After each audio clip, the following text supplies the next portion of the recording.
Hello, welcome to Pico Playtime, the video series where I play through some cool Pico 8 games to show to you lovely people. Today's game is called Cardinal Ramship Pirate, and it's by Steed. I've put links to the itch page down below and also Steed's Twitter account. You might want to give them a follow for some cool Twitter goodness. And Cardinal Ramship Pirate is a roguelike game that was made for the 7-day roguelike challenge 2021. You may have seen the hashtag 7DRL. That's what this is. So a quick little bit of info about the jam. It's a kind of 7-day jam. There's like a start period and then you've got 7 days kind of from when you start. So it's not the strictest jam in terms of all the rules and things. And you're allowed to do quite a lot of prep work before the jam. Which is unusual for a jam. Anyway, so yeah, this game was made for that game jam. It's got kind of roguelike elements, and we all like roguelikes. So, thought I'd show you it. Yeah, let's read the description from the BBS page. Might be the same on itch, I don't know. So, Cardinal Ramship Pirate, you have descended into bordered space in pursuit of the famed big golden chest. The area has many guardians, but you have a time crystal and a pirate ramship. Important. Ram into other ships to damage them. Only the fastest moving ship deals damage. More on that later. Use the menu to change equipment. Each provides different advantages and disadvantages. Scrap items to regain lost health and fuel. Some will even increase your maximum health and fuel capacity. Made for the 7-day roguelike challenge 2021. So let's get it loaded up, shall we? Just before we do start the game proper, let's have a look at this week's pointless endorsement of an energy drink. I've got a can of, let me get this right, Rockstar Super Sours Energy. There we go. It's got all the chaotic energy of a flyer for a student club night. I'm sure if you showed a bouncer on the door this can, you would get a free Jaeger bomb after 10 p.m. It costs 99p. It's got more taste. More than what? It's got plus 25%. It's got more caffeine. And it's got 200 milligrams of caffeine. Now, I haven't had a look at how much caffeine you get in various things. A shot of espresso is about 60 milligrams, you know. A sort of cup of coffee is about 90. This is 200, so that's like, 4 espressos just to get you going. And it is bubble burst flavour. And it both smells and tastes like bubble gum. Delicious. It's got all the gang in the can. We've got all my favourite additives. We've got caffeine, of course. Guarana. Don't have a clue what that does. Ginseng. I used to have some shampoo from the Body Shop that had ginseng in it. B vitamins, of course, and taurine. Delicious. Right, let's have a go on this game then. So, it's quite a kind of minimal start to the game. It's a game jam game. You're straight in there. It's not messing about with splash screens and title screens. Title screens are for the weak. This is a roguelike jam. Cardinal Ramship Pirate. Ram, kill, loot. Scrap for fuel and health. Find gold chest. Navigate. So those are your controls. Standard Pico 8 controls, of course. Wait. I think wait literally just skips a turn. Oh, let's get into this game. Toggle menu with X. Right, the menu system. This game's got a pretty detailed menu system, and I think it's quite an imaginative way of doing it.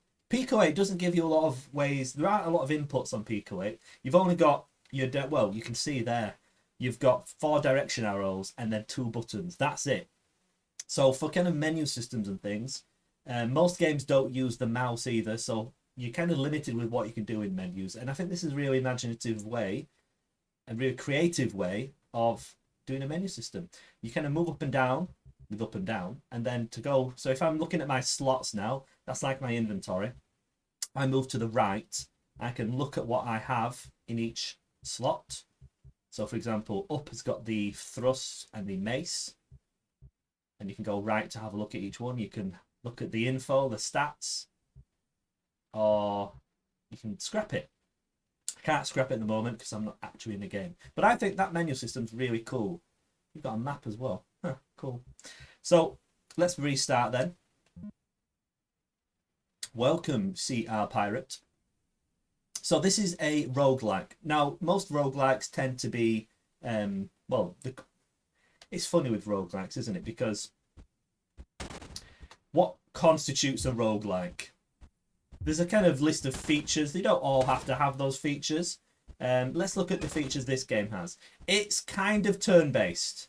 If you just hold the keys down, it doesn't play like a turn-based game. But if you let go, obviously, it stops. But when I first started playing, I didn't actually realise that it was turn-based like that. I thought you could just, that was just the way it is. So I really like the animation in the game. I like the way that it's kind of turn-based but doesn't feel like it is. Some people don't like turn-based games. I don't. I like turn-based games. So the idea of the game, you've got to kind of navigate your way around all this space debris. These kind of rocks you can bash through, and the way that you attack in the game and the way that you bust through rocks is by ramming things with your ramship. It's kind of in the name of the game, isn't it?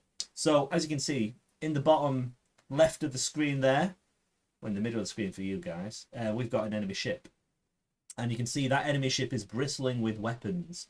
And the weapons in this game are kind of like traditional roguelike weapons. So even though it's set in space, we've got daggers, maces, bucklers, that sort of thing. I think that's quite a fun idea.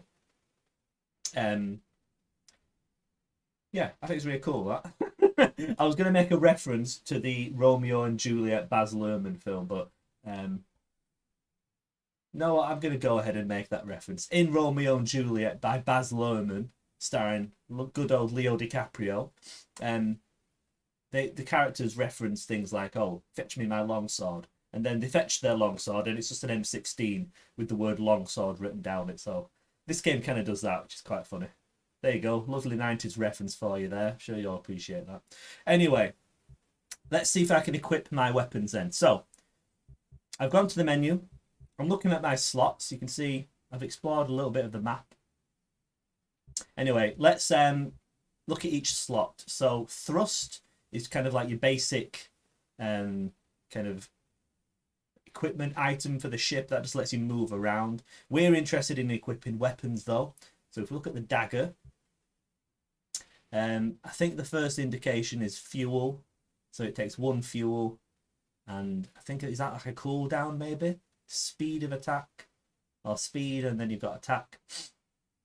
So each item that you equip kind of affects the handling of your ship and your kind of, your combat abilities. So we want to equip this dagger. So we don't have to, it took me a while to figure this out. All you have to do is just leave your mouse selected on it, and then you've equipped it. When we go back to the game, you'll see that the character updates with the little graphics for the thing you've just equipped, which is a nice touch. Anyway, so we've got let's have a look, a mace. Let's see what that does. So 1 fuel, I think that's time. So is that cooldown? That's a bit lower actually. I mean, it's slower or faster. You'd expect a mace to be slower, wouldn't you? Speed, I think that's like your movement speed with it. Attack 0.5. Push. And you can see at the bottom scrap value. So we can scrap weapons to repair our ship. If you look at the top, we've only got 10 hit points, so it's very easy to die.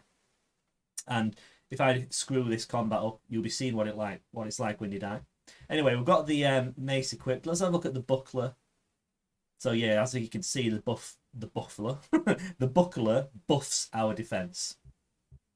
I'm wanting to go on the attack though, so let's use the mace.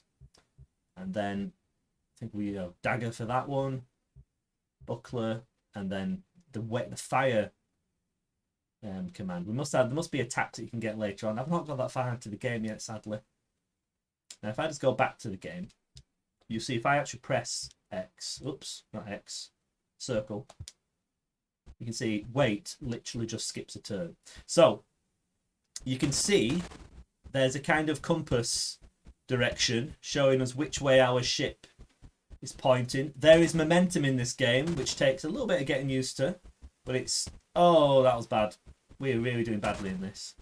So there is momentum in the game, and I think it's quite nicely implemented. Your ship has a real kind of... Well, has a real kind of like inertia to it. So we've picked up a few little items from that enemy that we've managed to defeat. These green things I'm picking up, these are fuel cells or fuel barrels or something. I think that's a dagger there, so let's get that.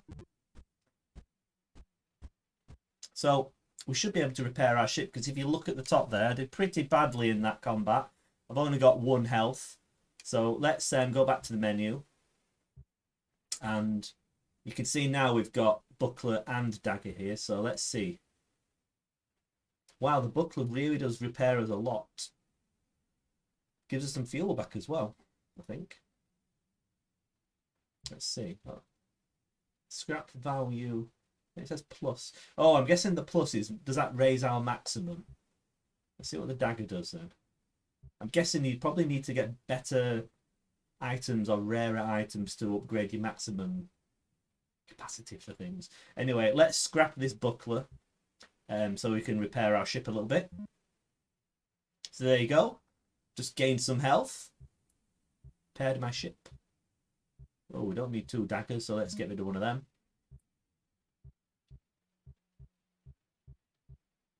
Quite a few things here. So different enemies well, when you defeat an enemy, it drops those items, and you have kind of 1 item for each kind of slot, each direction of your ship. So you can kind of upgrade as you go along, which is cool. We've only got daggers and bucklers and things at the moment. A bit further in, we'll be getting some swords, do a little bit more damage. That's what I'm aiming for. So I think I'll scrap this buckler, because that's a good way of repairing our ship. Mace or the dagger? I think the mace is probably better on the whole than the dagger. So let's keep the mace and get rid of the dagger. This is where having the kind of traditional item names really helps, because otherwise we'd be there, you know, if we were kind of given sci-fi names for the things like, you know, I don't know, plasma coil or, you know, torpedo or something, we wouldn't necessarily know what those items did and how good they are. If you've played an RPG before, you can probably work out that a mace probably does more damage than a dagger. Right, so we've sorted out our equipment. We're back to full health. Let's carry on our quest to find things. So there's another enemy. Let's see. The combat is really interesting because you want to kind of conserve your momentum. So just going straight for the enemy isn't usually a good plan, because you'll probably miss. So you need to kind of work with your momentum to kind of curve around and kind of hit in a curve. It's a bit hard to explain, and it's quite hard to pull off as well when you're as bad at the game as I am. And also, you may have noticed then that I took damage from the wall. If you just barrel around the... There we go. If you barrel around the map too fast and don't consider your momentum, you'll hit the walls and your ship's going to get damaged. Don't do that. I spent the first 10 or 15 minutes of the game just smashing into walls and not getting very far. Now going diagonally, again, because of it being kind of turn-based, you have to kind of alternate. Oh, that was bad. I'm going to run away now. Oh, there's 2 of them after me. Let's see if we can go back.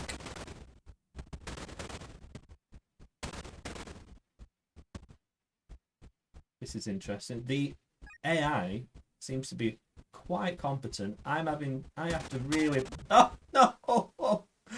Yeah, the AI knows what it's doing, or maybe I just don't have a clue what I'm doing. Let's have another sip of this disgusting energy drink. Rock Star Super Sours.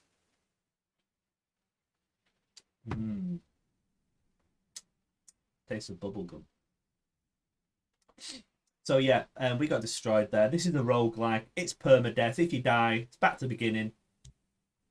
So yeah, you're going to get good at the beginning of the game. Let me just say that. So I think that character is always there, that ship. I think it's like a derelict ship or something, just to give us our initial equipment.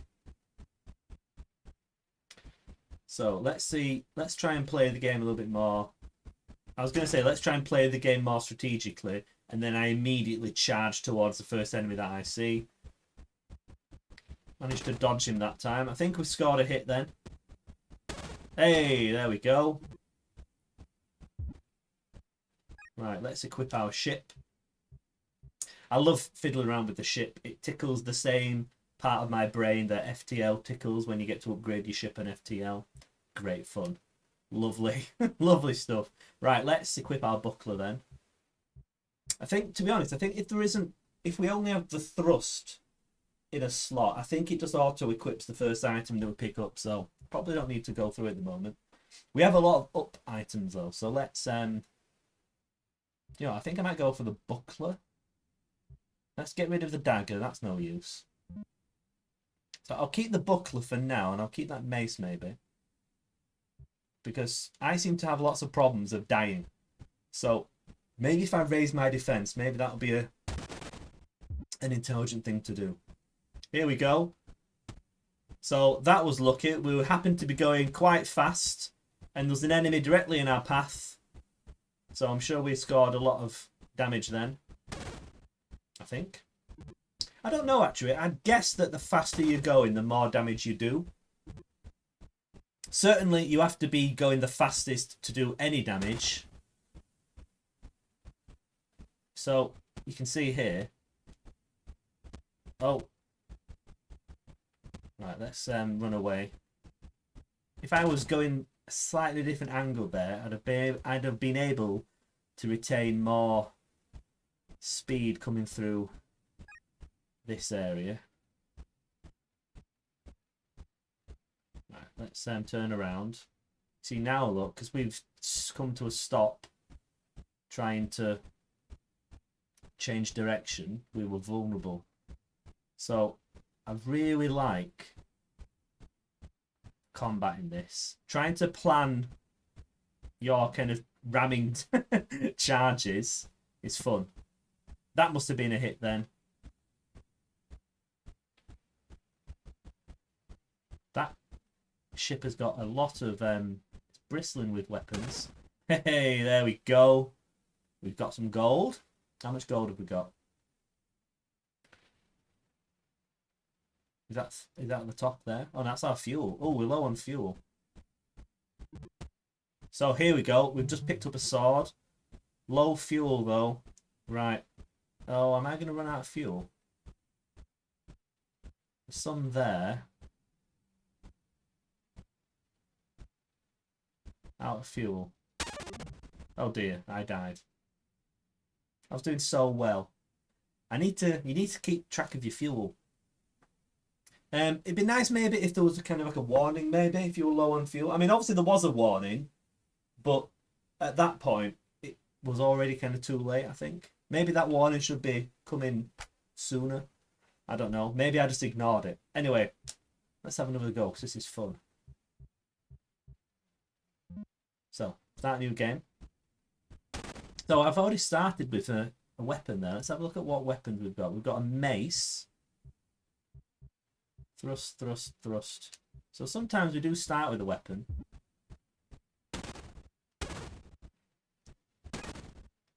Oh no. No, no, no, no, no. Took quite a bit of damage off that character then.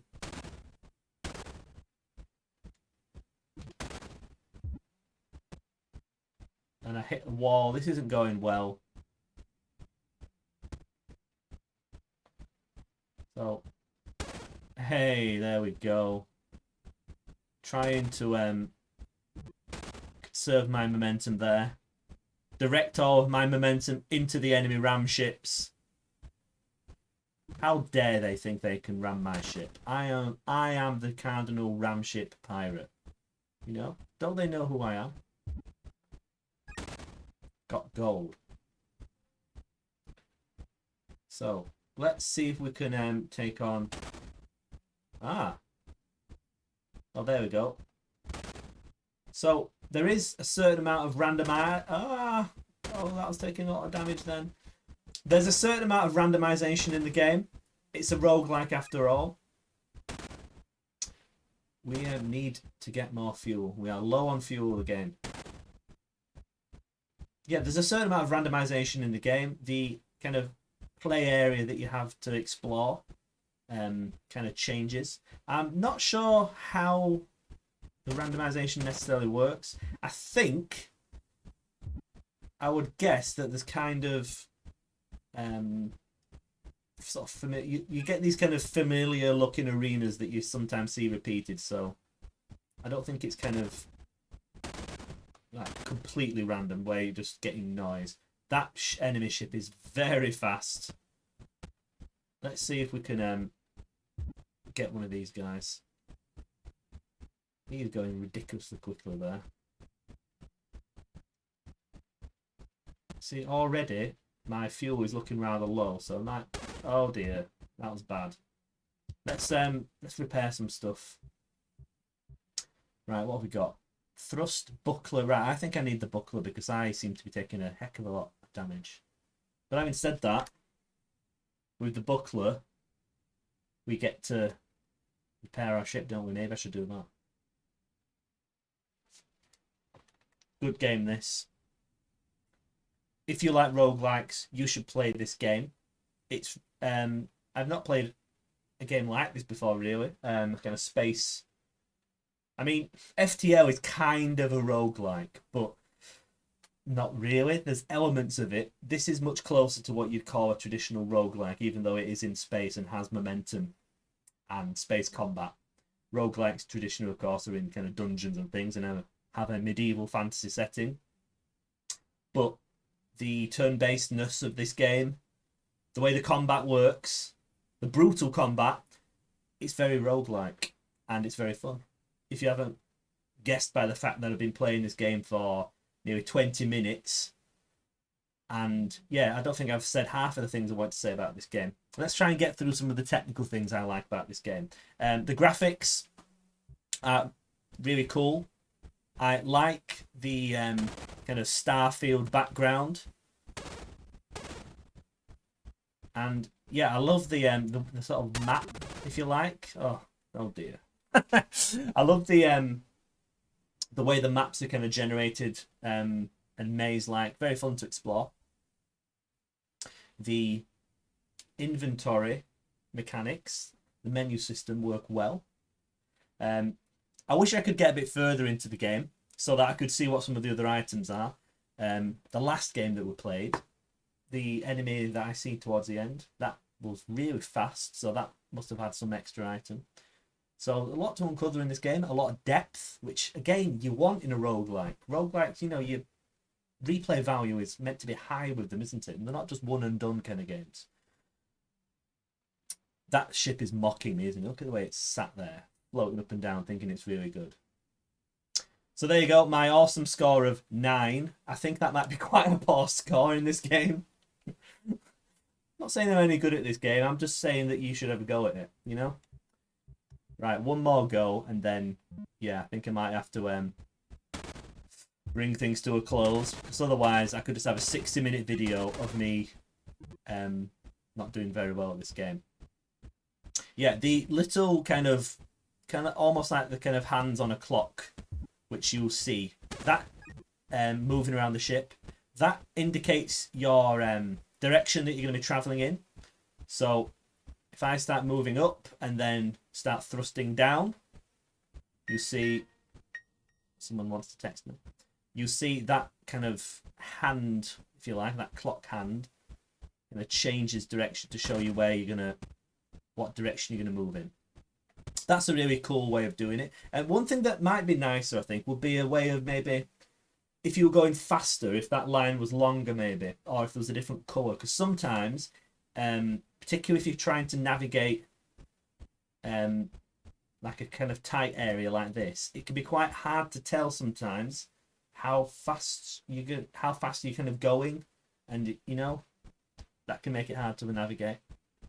But I still think it's a pretty decent way of showing kind of momentum in a turn-based game like this. Again, I've never seen a game do this before, so this is all new to me. Let's see if we can get this enemy. I think we'll have to repair first. Seem to be taking a lot of damage. Right, let's get the buckler out. Let's scrap that. What have we got? Dagger, we can scrap one of them. Oh, we've got loads of stuff here. Right, we'll just get rid of the 2 daggers and the mace.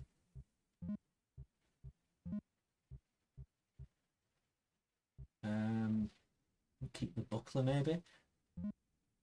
I'm not sure if when the buckler adds to our defense, or any of the items that matter, I'm not sure if it adds to our defense for the whole ship, or just in the direction that it's equipped on, if that makes sense.